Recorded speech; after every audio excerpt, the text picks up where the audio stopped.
now, moving on, what is a research process? These are the steps of research. Number 1, identification of the research topic and formulation of the research problem. So here, what is the topic and problem that these nursing students in college have proposed? So they want to, their topic, they want to understand stress. Stress is general. Everybody experience stress, whether as a student during tests or before taking the test, or even employees in the workplace when there is too much work. So they want, because they are nursing students, they know stress affects the quality of our healthcare professionals. So that is their topic, stress. So their problem is about the intensity of psychosocial stress and physiological symptoms of nursing students at University of Makati, a proposed stress management program. So they want to research on this. They have not completed the title overnight. They have to read a lot of review of literature and related studies about stress. And they have encountered along the way psychosocial stress and physiological symptoms of stress. And that led them to simplify their research title into this. So that is how you will form your title. Going back. So number 2, identification of the research methodology. This is their chapter 3, methods and procedures. So usually there's an introduction. You just copy this. If your topic is about, if your method is like also survey. This chapter covers the method of research used in the study, the sample population in the sampling method, the sources of data, the research instrument, the questionnaire, the research instrument, that's the questionnaire, and techniques and the statistical treatment of the data. So here, this is the uniform standard format in chapter 3 of a thesis. Method of research use. Usually you copy this and you just edit it to connect it to your variables that you will study or investigate. Like here, for example, the researchers use the descriptive method of research to determine the significant relationship between the independent and dependent variables.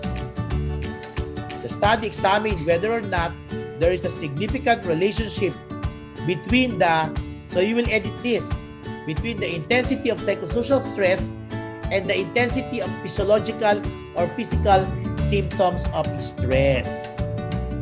Then letter B, sample respondents of the study.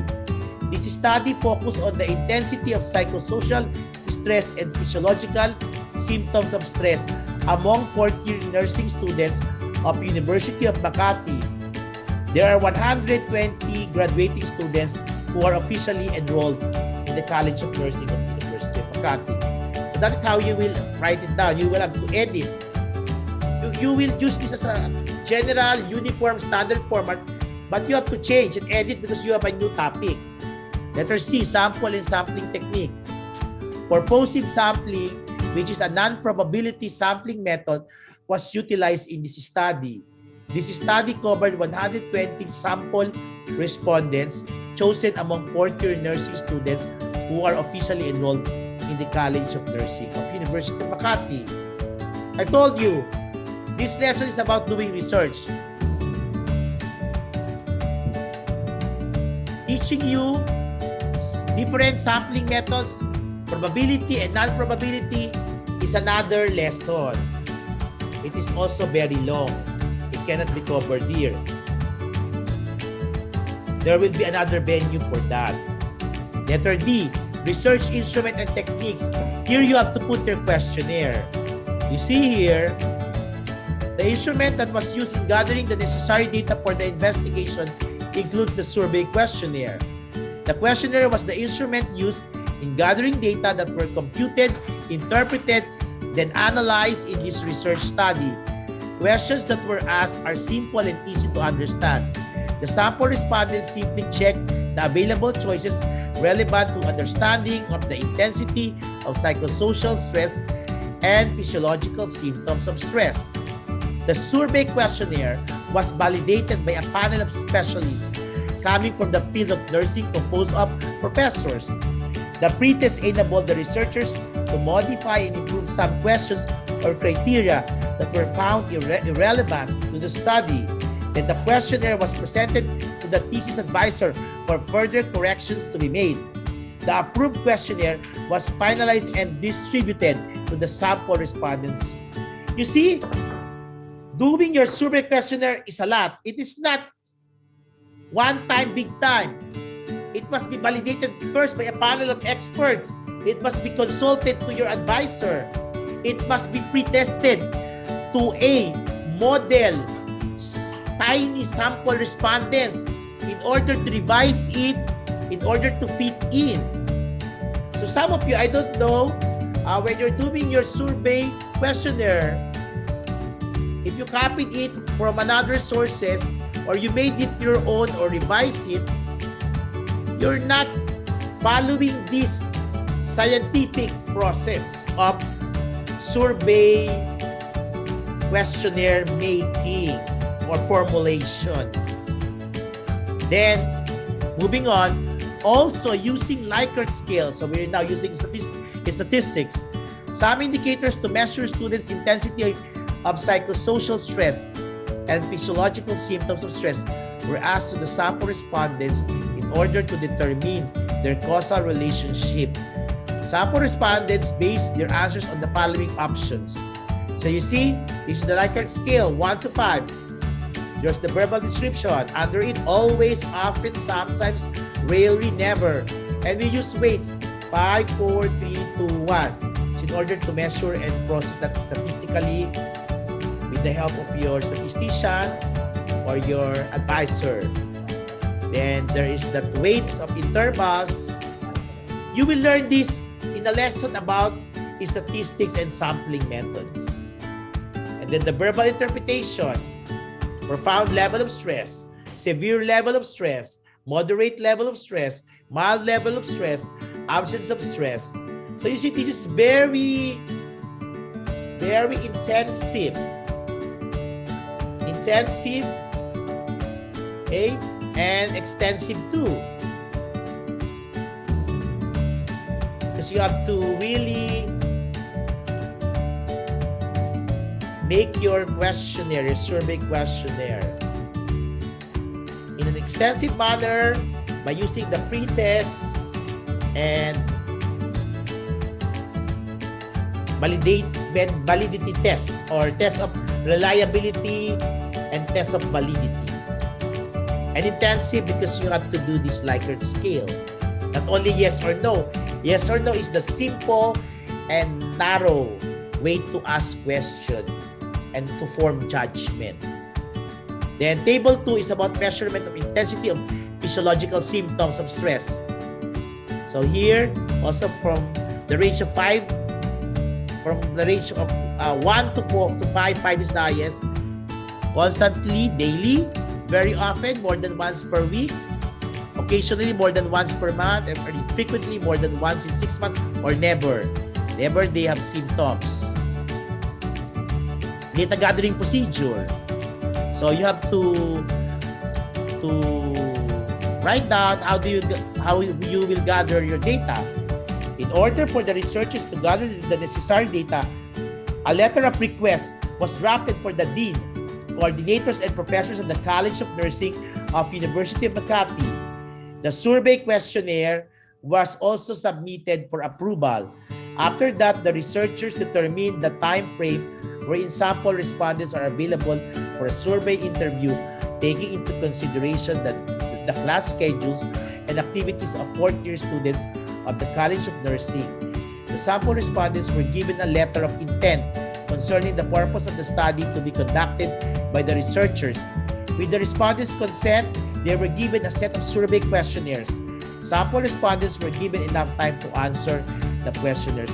So, you have to follow these steps. Some of you are doing survey questionnaire without asking permission, without making this letter and scheduling your survey. That is unethical. This is part of the ethical considerations in research. Next is statistical treatment. So this is the general form of how you will write down. Sometimes you just copy and paste this and revise this according to the variables you wish to study. So you see here, you provide your statistical tools. Of course, in using Likert scales, you just use percentage. Of course, percentage is frequency over number of respondents times 100 to get the percentage. And then the weighted mean, you have to get the weighted mean. The weighted mean is weight of each item, multiply it with the frequency of responses over the total number of respondents. So you will get the mean. Of course, if it's 5, it's the highest. If it's 1, or if it is 1, it is the lowest. Number 3, collection of data. So using your survey questionnaire, you have to collect your data. And number 4, you have to process of your data. So after you collect, you have to process, you have to use your statistical treatment, your tools, and in order to make your number 5, analysis and interpretation of data. And of course, number 6, application of data results or your conclusions and recommendations. Chapter 4, data presentation, interpretation, analysis. So you see here, this chapter presented the results of the following: survey questionnaires distributed to selected sample respondents, particularly graduating nursing students, and computed using statistical tools, and the interpretation and analysis of the study based on the results of the survey questionnaires gathered and computed statistically. Here, of course, in the questionnaire, I will show you the actual questionnaire later. Maybe it's in there in the annex, the appendix of this thesis. Number 1, profile of the student respondents. Because we're presenting it, you have to present it in such a way that it is very well organized and in a logical manner. So you have to put table 3 now, because we're on table 3 now, sex. So male, female, the frequency, the percentage. Okay. Table 4, it's about the age. So because these are already 4th-year nursing students, so they have created 5 choices: 19 years old, 20 years old, 21 years old, 22 years old, 23 years old, and above. And then table 4 is about their civil status, single, married. Table 6 about their status of academic standing, because in UMAC there are, or University of Makati, there are 2 kinds of students: paying students and non-paying students, or scholars who are residents of Makati City.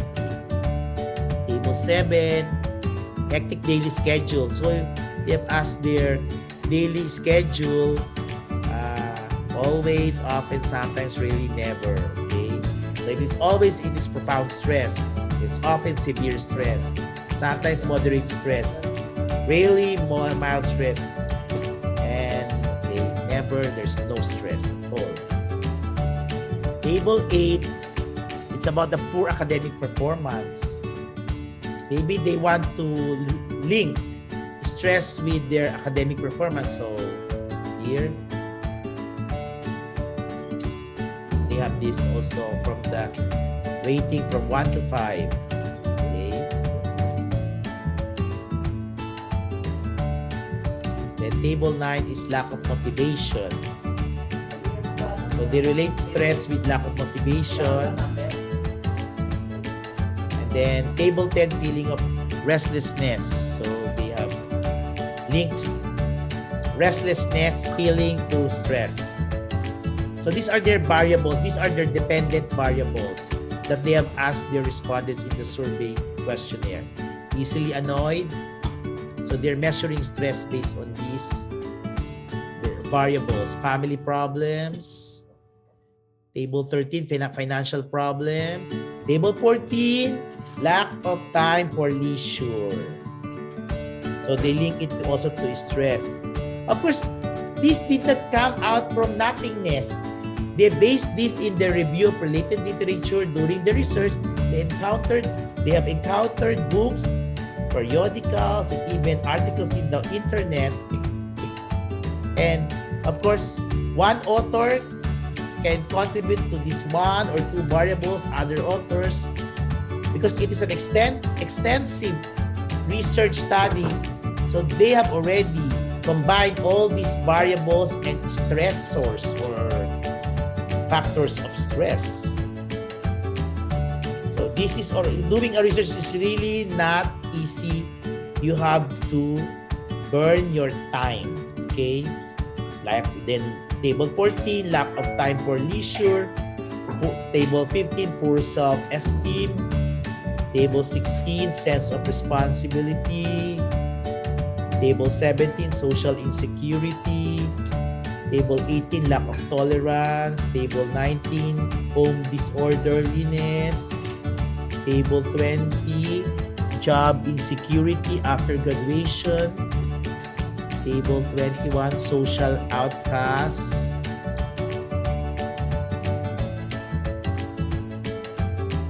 Then intensity of physiological symptoms of stress. So this is a new variable, and again, after the psychosocial stress, now we have the physiological symptoms. So here they have the tension, headache. So this is now included to. This is now related to their career because they're a nursing student. Tension, headache. So here they have a different measures already. Constantly, very often, occasionally, infrequently, never, on a scale of 1 to 10. So profound symptom, severe symptom, moderate symptom, mild symptom, and no symptom at all. So usually, they present the table, put the percentage of respondents who answered a particular scale, and then you see here, based on the results of the data with weighted mean of 2.63, the null hypothesis is rejected. We will go back to chapter 1 only to understand what is this null hypothesis. Then they explain here, there is a significant relationship between tension, headache, and physiological symptom of stress. Respondents who perceived that tension, headache was a factor have moderate intensity of physiological symptom of stress. Nursing students feel tension, headache as a physiological symptom of stress because of the high pressure required in completing course requirements and passing examinations. So here, the researchers, because they have read a lot of the topic and they underwent the research, they now put their analysis and ideas on why is the result is like this. This is their own original contribution to the science of nursing. That's why research is very important as a requirement in senior high school and college. Of course, masteral, and like me, I'm master's and doctorate students. Of course, they have this thesis because this is very important, contributing to the science or field of their studies. Now, table 23, we have migraine headaches. So this not come from nothing. They have researched this in their extensive review of related literature and studies. That they include these variables to collect data from respondents and understand and analyze this data. Table 24, stomach aches. Table 25, acidic stomach. So these are all related to stress according to their research. Diarrhea, table 26, table 27, palpitations. These are heart palpitations. It's very critical and dangerous because it can lead to stroke, heart stroke. why stress is a #1 factor of heart stroke. There's a study like that in medicine. Okay, sweaty feet or hands. Yeah, sweaty is also a form or symptom of stress. Table 29, oily skin. Table 29, oily skin. Table 30, fatigue or exhausted feeling.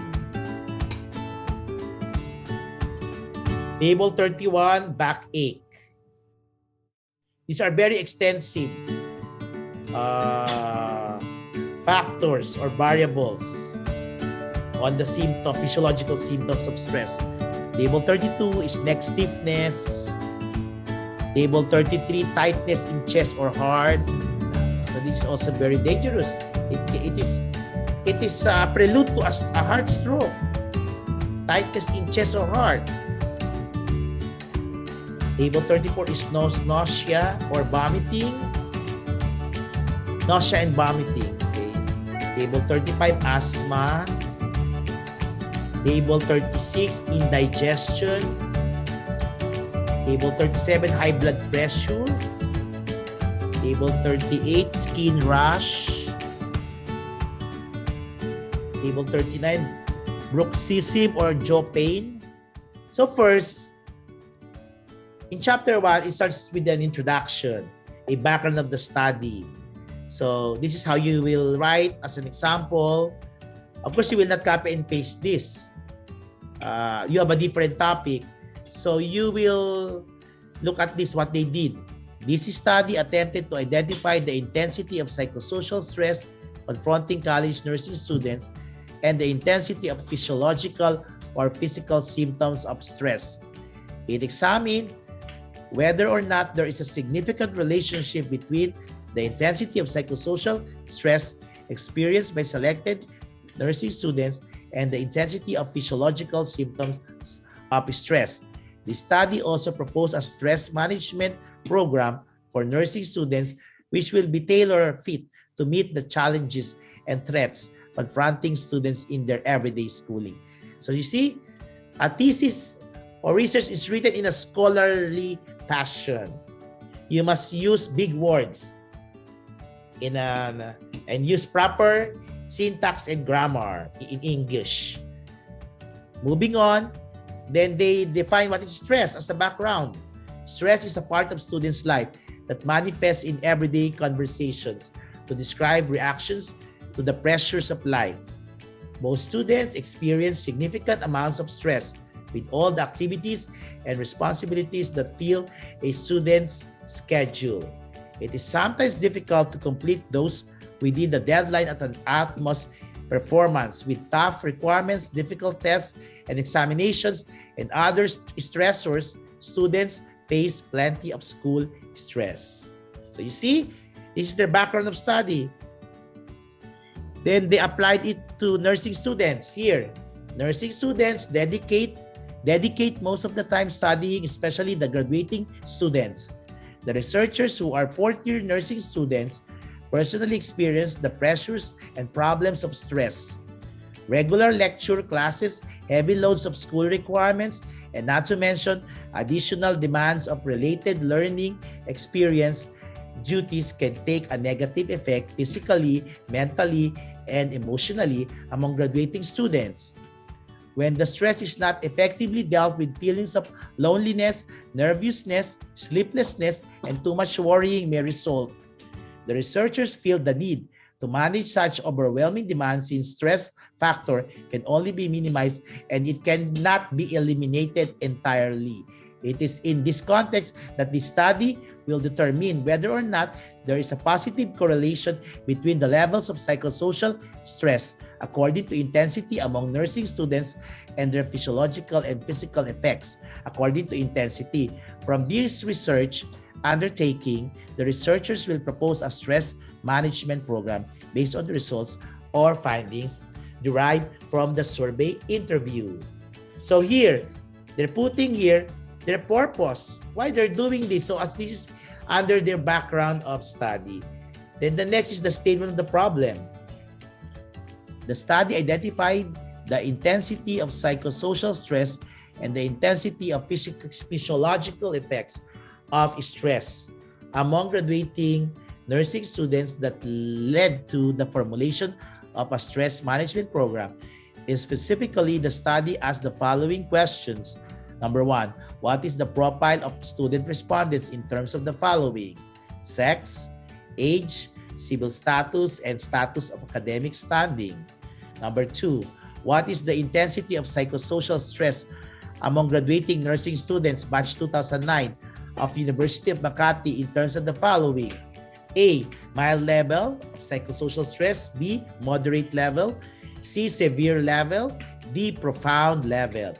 Number 3, what is the intensity of physiological symptoms of stress among graduating nursing students batch 2009 of University of Makati in terms of the following? Mild physiological symptoms. B, moderate. C, severe. D, profound. You see here, they have only 3 statements of the problems. I don't know why some of you, when doing research, you have a lot of problems.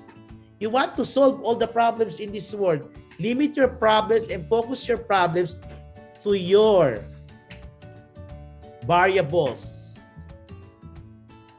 to your framework. I will show you later why they limit only their questions to 3 problems. Then the objectives of the study is also interlinked to the problem statement. This study attempted to pursue the following objectives. Number 1, to measure the intensity of psychosocial stress among graduating nursing students batch 2009 of University of Makati. Number 2, to measure the intensity of physiological symptoms of stress. Number 3, to propose stress management program for nursing students of University of Makati. So you see, they are very focused, and the problems and the objectives are logically linked together. They form a straight line of reasoning. So this is their conceptual framework. If you are copying from a expert or an authority from the field of expertise, that's theoretical framework. But if you're doing your own, you use your conceptual framework. So here, the intensity of psychosocial stress and physiological symptoms shown in figure 1. So they use the input process output because this is the very simple and easy way to make a framework. So their inputs are the stress and the symptoms of stress. Then the process, they will do the survey interview. Under that, the sample respondents, the method, and the statistical treatment. And their output is the intensity of this stress and symptoms among graduating nursing students. Then they have these impacts, and then after they have made this study, they wish to propose a stress management program for nursing students in order to reduce, if not eliminate, totally stress. You see, this thesis has already passed. And they already graduated. I borrowed this from a friend, of course. And this already, I'm using also this is the unpublished thesis, the actual thesis. So this is the final research output. So with the permission of my friend, I borrowed this, okay, to show it to you as an example. Then here you have to explain what is your figure 1. So you have to explain what is this figure. So you see here, they have explained here. Figure 1, they explain the variables, their independent and their dependent variables, the criteria they use. And then in the next paragraph, they discuss the research instrument they're using, the survey questionnaire, and then what's inside the survey questionnaire. And then here, they explain how they will do the research method.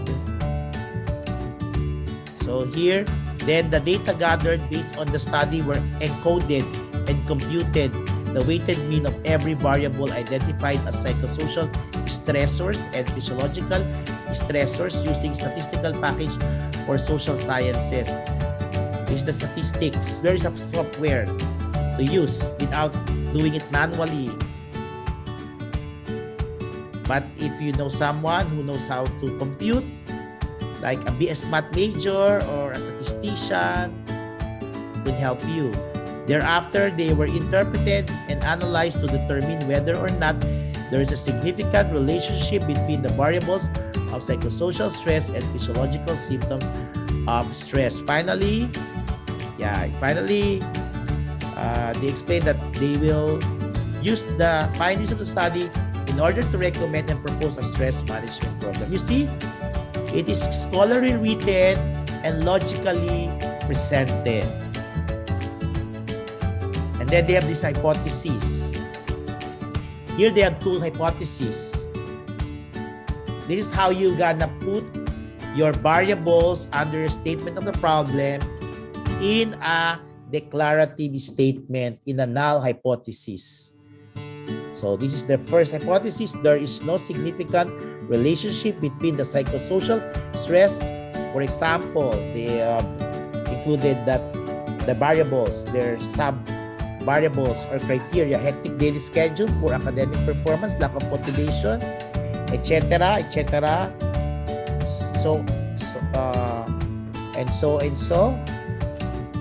And intensity of psychosocial stress among nursing students. Their second hypothesis is there is no significant relationship between the physiological symptoms of stress. For example, they also included the criteria: tension headaches, migraine headaches, so on and so forth. And intensity of physiological symptoms of stress among nursing students.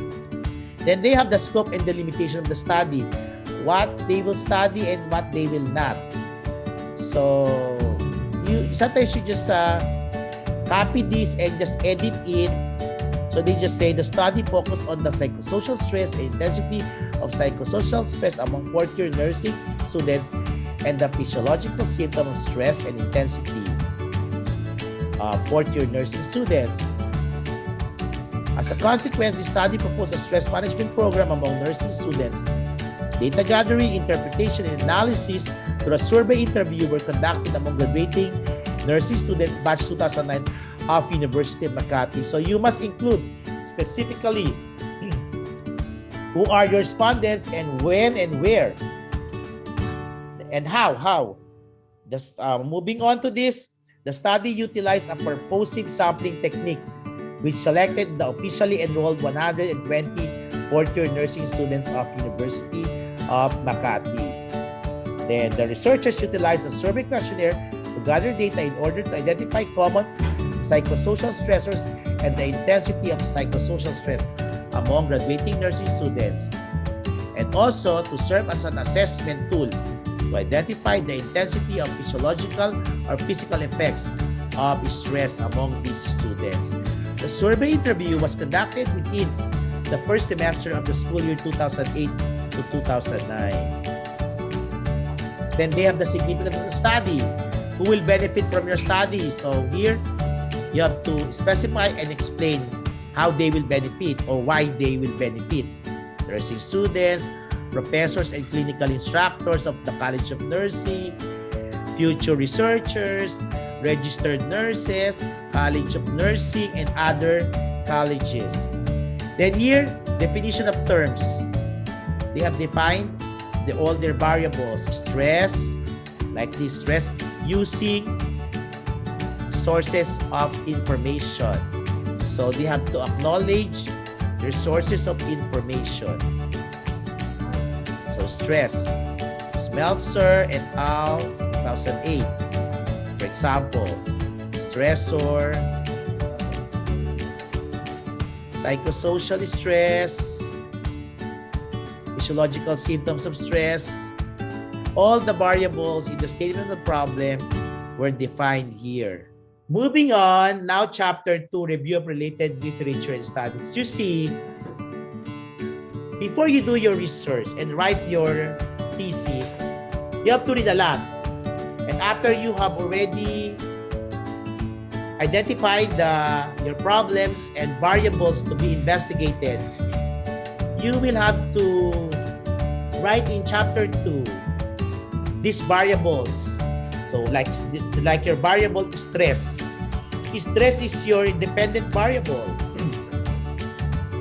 So they have acknowledged their sources and authorities, like here, Smeltzer and et al., or with others.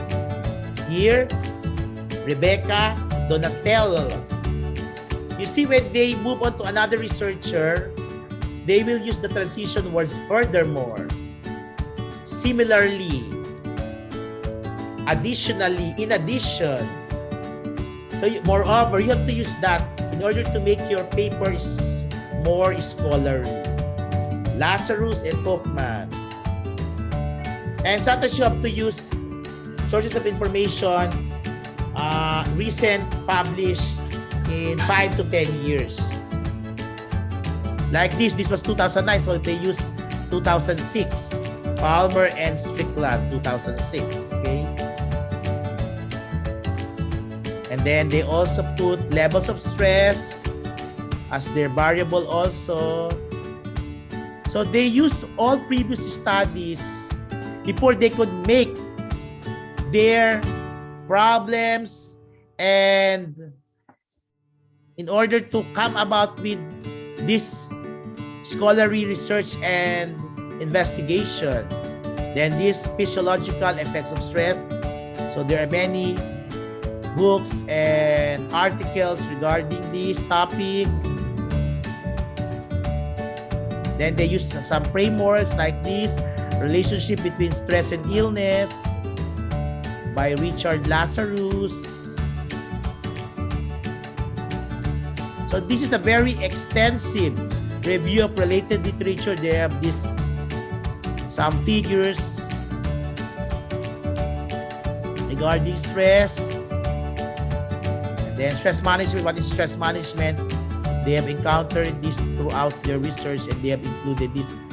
And they use a theoretical framework aside from conceptual framework using Yerkes-Dodson curve. You see that? And it is explained, of course, this figure. And then because the review of related literature and studies is very long, you have to make a synthesis of the study. You see, the synthesis is only one paragraph work. Let us read it.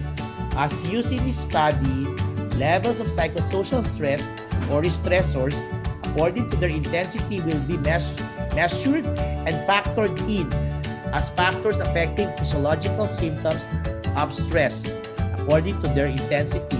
In this way, this study will test the significant relationship between the levels of psychosocial stress and the physiological symptoms of stress associated with them. As a consequence, it will validate the related literature review and studies that there is a significant relationship between psychosocial stressors and psychosomatic or physiological diseases associated with them. So this is how you do a research and write a research paper. I hope this video helped you a lot as students who are struggling in research. Don't forget to subscribe in my channel by clicking the right bottom of your screen. This is Doc AndrewLuis again. Thank you, and YOLO, you live only once. Bye and see you soon.